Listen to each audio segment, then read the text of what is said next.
हरि ओम श्री महागणाधिपतये नमः। महासरस्वत्यै नमः।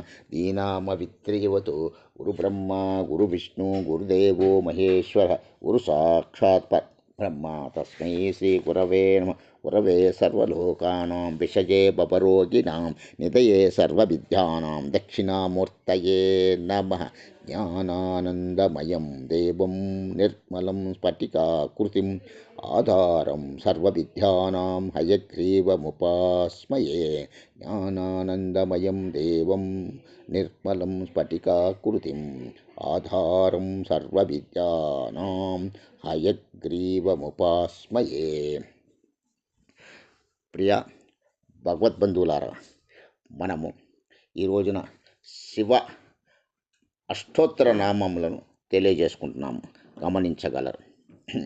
ఓం శివాయ నమః, ఓం మహేశ్వరాయ నమః, ఓం శంభవే నమః, ఓం పినాకినే నమః, ఓం శశిశేఖరాయ నమః, ఓం వామదేవాయ నమః, ఓం విరూపాక్షాయ నమః, ఓం కపర్దినే నమః, ఓం నీలలోహితాయ నమః, ఓం శంకరాయ నమః, ఓం శూలపాణినే నమః, ఓం కట్వాంగినే నమః, ఓం విష్ణువల్లభాయ నమః, ఓం శిపివిష్ఠాయ నమః, ఓం అంబికానాథాయ నమః, ఓం శ్రీకంఠాయ నమః, ఓం భక్తవత్సలాయ నమః, ఓం భవాయ నమః, ఓం సర్వాయ నమః, ఓం త్రిలోకేశాయ నమః, ఓం శితికంఠాయ నమః, ఓం శివప్రియాయ నమః, ఓం ఉగ్రాయ నమః, ఓం కపాలినే నమః, ఓం కామారయే నమః,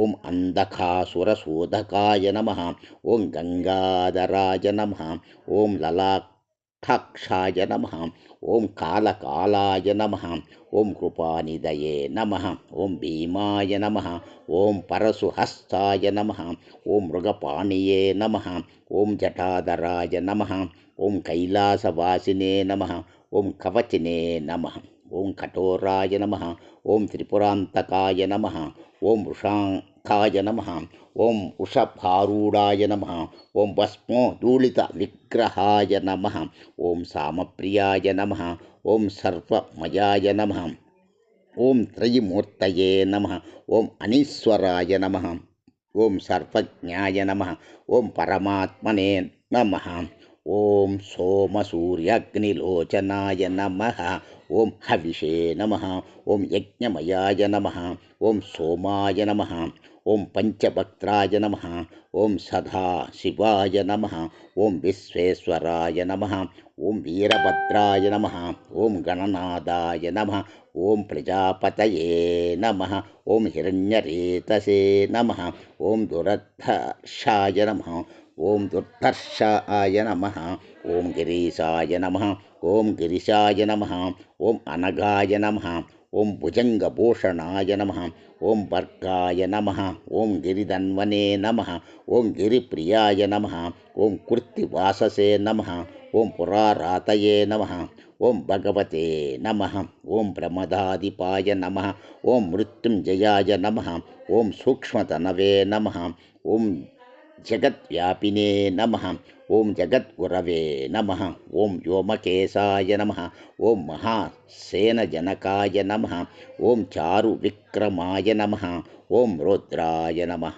ఓం భూతపతయే నమః, ఓం సానవే నమః, ఓం హైర్భుజ్ఞాయ నమః, ఓం దిగంబరాయ నమః, ఓం అష్టమూర్తయే నమః, ఓం అనేకాత్మనే నమః, ఓం సాత్వికాయ నమః, ఓం శుద్ధ విగ్రహాయ నమః, ఓం శాశ్వతాయ నమః, ఓం ఖండపరసవే నమః, ఓం అజాయ నమః, ఓం పాశవిమోచకాయ నమః, ఓం మృడాయ నమః, ఓం పశుపతయే నమః, ఓం దేవాయ నమః, ఓం మహాదేవాయ నమః, ఓం అవ్యయాయ నమః, ఓం హరయే నమః, ఓం పూషదంతభిదే నమః, ఓం అభ్యఘ్రాయ నమః, ఓం దక్షధ్వరహరాయ నమః, ఓం హరాయ నమః, ఓం భగనేత్రభిదే నమః, ఓం అవ్యక్తాయ నమః, ఓం సహస్రాక్షాయ నమః, ఓం సహస్రపదే నమః, ఓం అపవర్గప్రదాయ నమః, ఓం అనంతాయ నమః, ఓం తారకాయ నమః, ఓం పరమేశ్వరాయ నమః.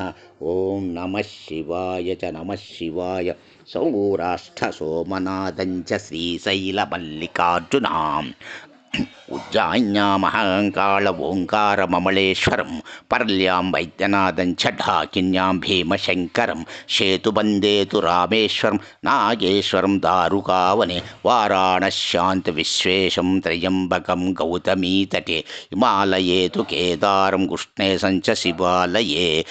నమస్తే అస్తు భగవన్ విశ్వేశ్వరాయ మహాదేవాయ త్రయంబకాయ త్రిపురాంతకాయ త్రికాగ్నికాలాయ కాలాగ్నిరుద్రాయ నీలకంఠాయ మృత్యుంజయాయ సర్వేశ్వరాయ సదాశివాయ శ్రీమన్మహాదేవాయ నమః.